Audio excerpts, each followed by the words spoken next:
देखिए, बहुत सारी नॉन डायरेक्शनल स्ट्रैटेजीज हमने अभी तक डिस्कस करी हैं, जैसे स्ट्रैडल्स, स्ट्रैंगल्स, आयरन कॉन्डोर्स, बटरफ्लाइज।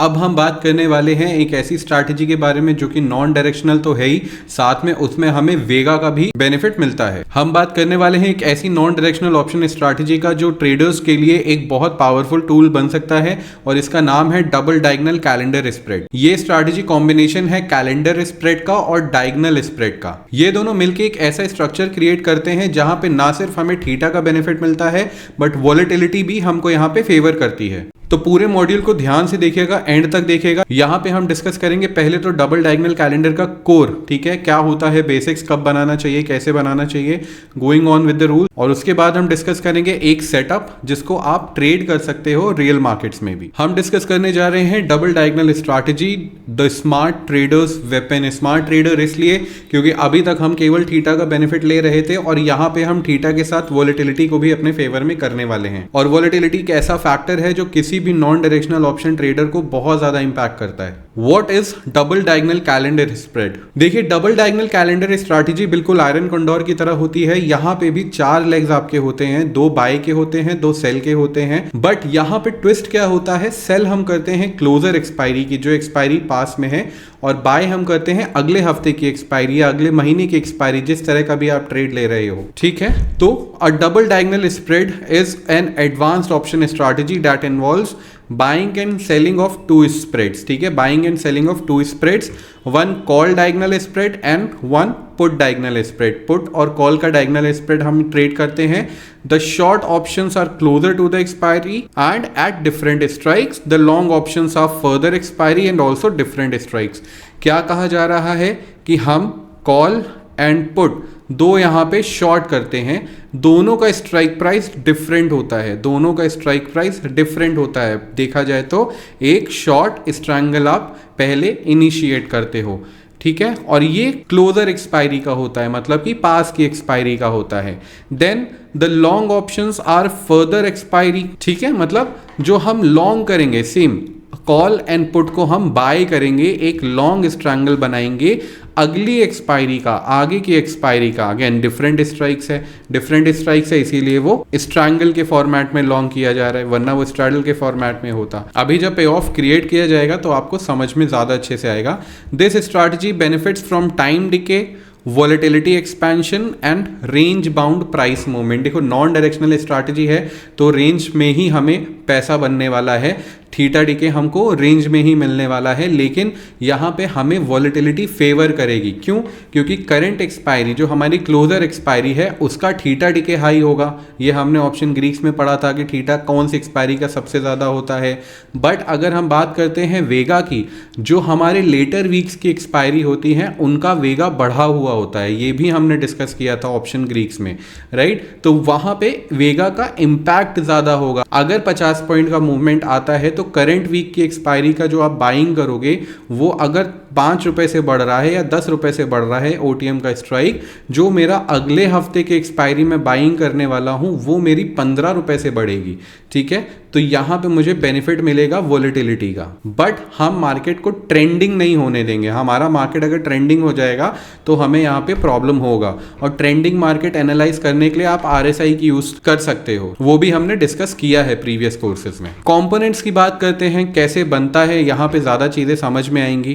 पहले आप क्या करोगे, एक पुट शॉर्ट करोगे नियर एक्सपायरी का, एक कॉल शॉर्ट करोगे नियर एक्सपायरी का, फिर एक पुट लॉन्ग करोगे और एक कॉल और लॉन्ग करोगे। कैसे क्रिएट करेंगे हम, आइए इसके बारे में बात करते हैं। सपोज मार्केट 25,450 पे चल रहा है, तो आप पहले थोड़ा सा ओटीएम जाके क्या करने वाले हो, थोड़ा सा ओटीएम जाके आप पुट और कॉल सेल करोगे करंट एक्सपायरी की। 10 जुलाई का हमने क्या किया, कॉल एंड पुट दोनों शॉर्ट कर दिया, सेल कर दिया।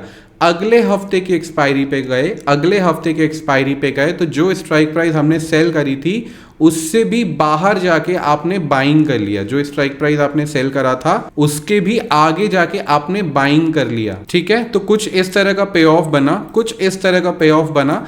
पे ऑफ के ऊपर मत जाइएगा, कॉन्सेप्ट को समझने की कोशिश करिएगा। ये हो गया आपका एक डबल डायगोनल कैलेंडर स्प्रेड, ठीक है। हम बीच का क्रेडिट बढ़ा भी सकते हैं, हम बीच का क्रेडिट बढ़ा सकते हैं, घटा सकते हैं, ये सब हम आगे अभी समझेंगे जब हम ट्रेड को बनाना सीखेंगे, ठीक है। एग्जाम्पल की बात फिर से कर लेते हैं। 25,500 पे मार्केट है, तो हम क्या करने वाले हैं, पहले एक पुट सेल करेंगे 25,300 का करेंट वीक का, ठीक है। कॉल सेल करेंगे करंट वीक का 25,700, फिर नेक्स्ट मंथ का या फिर जो भी हमारे नेक्स्ट वीक होगा, जो भी हमारा नेक्स्ट वीक होगा उसका 25,200 बाय करेंगे, और अगेन नेक्स्ट वीक का कॉल हम बाय करेंगे 25,800 का। अभी हमने एग्जाम्पल में समझा है, ये उसी का एक थ्योरेटिकल वर्जन है। व्हेन टू क्रिएट, हमें ये क्रिएट कब करना होता है, when you expect the market और the stocks to stay in the range, ठीक है। जब हम इंडेक्स या स्टॉक को एक्सपेक्ट करते हैं कि वो एक सर्टेन रेंज के अंदर रहने वाला है। You want to take the advantage of theta, हम इसको कब करेंगे, हमें जब थीटा गेन करना होगा हम इसको तब करेंगे। ऑप्शन सेलिंग हमेशा थीटा गेन करने के लिए ही किया जाता है, right. IV is expected to rise in the long term options. अब समझो, अभी तक हम जितने भी ट्रेड ले रहे थे, हम क्या कह रहे थे कि हाई आईवी में ट्रेड करना है और आईवी को डिक्रीज होते हुए देखना है। बट यहाँ पे आप मॉडरेट या लो आईवी में भी इसको ट्रेड कर सकते हो, और हम क्या चाहते हैं कि आने वाले टाइम में हमारा आईवी बढ़े, तो हमारे जो लॉन्ग टर्म के ऑप्शन हैं, जो हमारे दूर के ऑप्शन हैं, वो अपनी वैल्यू गेन करें, वो अपनी वैल्यू गेन करें, जिससे आपको बेनिफिट होगा आईवी का। The short term options are overpriced, ठीक है। दूसरी चीज हम ये भी चाहते हैं कि करेंट हफ्ते की आईवी हमारी ज्यादा होनी चाहिए अगले हफ्ते की आईवी से। करेंट हफ्ते की आईवी हमारी अगले हफ्ते की आईवी से ज्यादा होनी चाहिए, जिससे आपका करेंट का थीटा आपको बहुत ज्यादा अच्छे से मिले। क्योंकि अगर हमारी करेंट एक्सपायरी के प्रीमियम्स में आईवी ज्यादा होगी, उनका थीटा डीके भी उसी तरह से होगा, राइट। और अगले हफ्ते की आईवी अगर कम होगी तो उसमें लूज करने से पहले वो अपनी आईवी को गेन करने की कोशिश करेगा। क्यों, आईवी का जो नेचर होता है वो साइक्लिक होता है, ये हम डिस्कस कर चुके हैं, करेक्ट। की फीचर्स क्या होते हैं, अगर हम रिस्क की बात करते हैं तो limited to net debit paid, जितना भी हमारा डेबिट होता है। अच्छा, एक और चीज, कैलेंडर्स हमेशा डेबिट में बनता है, कैलेंडर हमेशा डेबिट में बनता है। डेबिट का मतलब क्या होता है कि आप हमेशा सस्ते प्रीमियम्स को सेल करते हो, आप चीपर प्रीमियम्स को सेल करते हो, और एक्सपेंसिव प्रीमियम्स को बाय करते हो। दैट डज नॉट मीन्स कि हम कैलेंडर्स को क्रेडिट में नहीं बना सकते, हम कैलेंडर को क्रेडिट में भी बना सकते हैं, लेकिन कैलेंडर को ट्रेड करने का सबसे अच्छा तरीका यही होता है कि जब आप अपना डेबिट मेंटेन करके ट्रेड करो, ठीक है। रिवॉर्ड की अगर हम बात करते हैं तो लिमिटेड रिवॉर्ड होता है, मैक्सिमम प्रॉफिट हमारा near the short strikes at the expiry होता है। जो भी हमारी सोल्ड लेग्स होते हैं, एक्सपायरी अगर उनके आसपास जाके हो जाती है तो हमें यहाँ पे मैक्सिमम प्रॉफिट मिलता है, और अगर रेंज के बीच में रहती है तो जो भी हमारी रेंज का प्रॉफिट होता है हमें वो मिनिमम प्रॉफिट मिलता है। बट वो प्रॉफिट डिपेंडेंट होता है आईवी के ऊपर। अगर आईवी बढ़ गई तो आपको ज़्यादा प्रॉफिट मिलता है, और अगर आईवी क्रश हो गई तो आपको कम प्रॉफिट मिलता है। वॉलेटिलिटी की अगर बात करते हैं तो beneficial if IV rises in the long term options, अगर आईवी बढ़ती है ना तो आने वाले टाइम में लॉन्ग टर्म ऑप्शंस में हमको बेनिफिट होता है। Theta decay works in favour as the near expiry option lose value faster. We have discussed this part in theta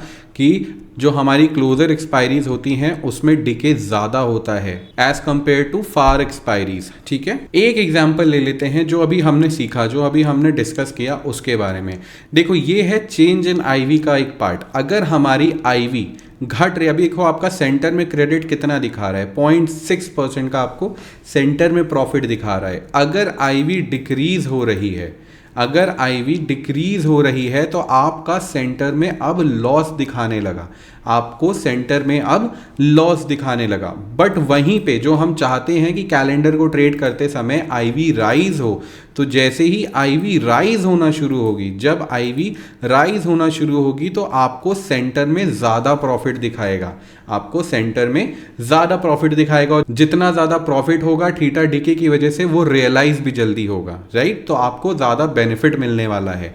और हमने क्या सीखा, जो हमारा सोल्ड लेग है, जो हमारी सोल्ड स्ट्राइक्स है, वहां पे आपको मैक्सिमम प्रॉफिट होगा अगर मार्केट उसके पास जाके एक्सपायर होता है। ठीक है, अगर एक्सपायर उसके पास जाके होता है तो आपको यहाँ देखो 7000 का प्रॉफिट है, सेंटर में 3000 का है और डाउन साइड में भी 7000 के आसपास का प्रॉफिट है। एक और चीज, आईवी बढ़ने से हमें रेंज में भी बेनिफिट मिलता है। Calendar is a dynamic trading setup, ये स्टैटिक नहीं होता है। जैसे जैसे आईवी बढ़ती या घटती है हमारी रेंज भी कम होती है। अगर हम आईवी को घटाते हैं तो यहाँ पे आप देखो मेरी रेंज -1.4 हो गई, और अगर इसको घटाएंगे देखो आईवी की वजह से हमारी रेंज -1.3 हो गई। But at the same time IV अगर बढ़ रही होती है तो 1.5 से 1.7, 1.8, 1.9 और 2% आईवी जितना बढ़ेगा उतना ज़्यादा आपका रेंज आपको फेवर करेगा। और अगर हम यहाँ पे ग्रीक्स को भी चेक करें, तो देखो ये एक वेगा पॉजिटिव ट्रेड है। वेगा पॉजिटिव का मतलब क्या है, वेगा बढ़ने से मुझे फेवर होगा। कैसे फेवर होगा वो हम देख चुके हैं, राइट। और क्योंकि ये हेज्ड स्ट्रैटेजी है इसलिए गामा हमेशा न्यूट्रल रहता है।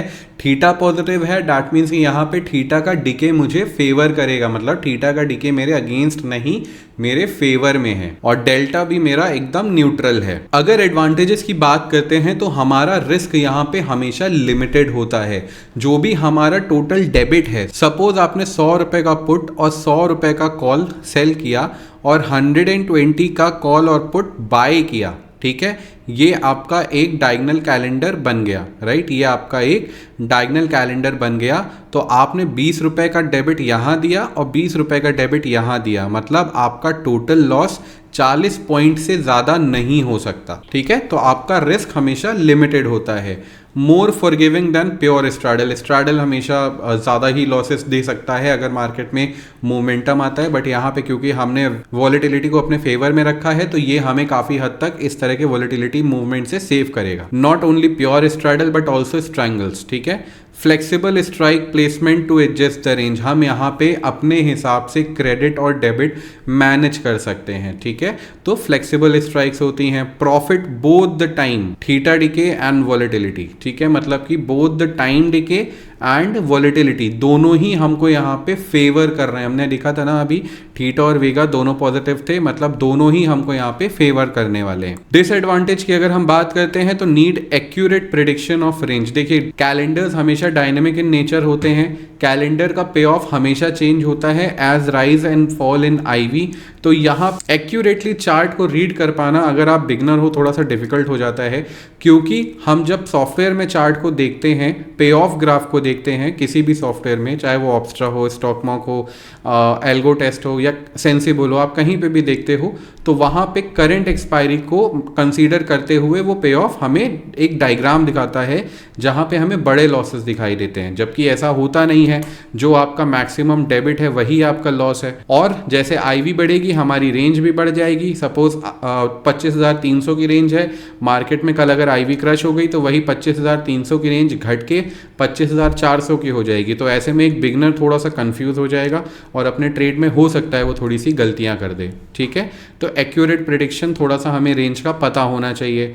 Lower returns if market makes a sharp move, अगर मार्केट बहुत तेजी से मूव करता है तो वहां पे आपके रिटर्न्स कॉम्प्रोमाइज हो जाते हैं। कई बार आपको थोड़े बहुत लॉसेस में अपने ट्रेड को बुक करना पड़ता है। Requires close monitoring to avoid large losses. Large losses से मतलब क्या, ये डेबिट 40 रुपीज का है, अगर आप 75 से मल्टीप्लाई करते हो 40 को तो आपको 3000 प्लस का लॉस दिखाता है, राइट। और ये 3000 का आपका फिक्स्ड लॉस है, लेकिन जो मोमेंटम आने की वजह से वॉलेटिलिटी बढ़ेगी एक हद तक, फिर वो मेरे करंट एक्सपायरीज में गामा का ब्लास्ट करेगा। जैसे गामा करंट वीक में ज़्यादा एक्टिव होता है, गामा ज़्यादा प्रीमियम को गेन कराएगा और वहाँ पे आपको थोड़ा बहुत MTM स्विंग लॉस देखना पड़ेगा, राइट। MTM स्विंग की वजह से लॉस देखना पड़ेगा और अगर आपकी साइकोलॉजी स्ट्रांग नहीं है तो आप अपने लॉसेस कई बार बुक भी कर दोगे। और ये लॉसेस आपको तभी होते हैं जब मार्केट एक ट्रेंड पकड़ लेता है। हम ट्रेड क्या कर रहे हैं, एक नॉन डायरेक्शनल ऑप्शन स्ट्रैटेजी, और मार्केट अब डायरेक्शनल हो चुका है। Margin requirements can be high on expiry. अभी सेबी के करंट रूल्स के हिसाब से हम देखें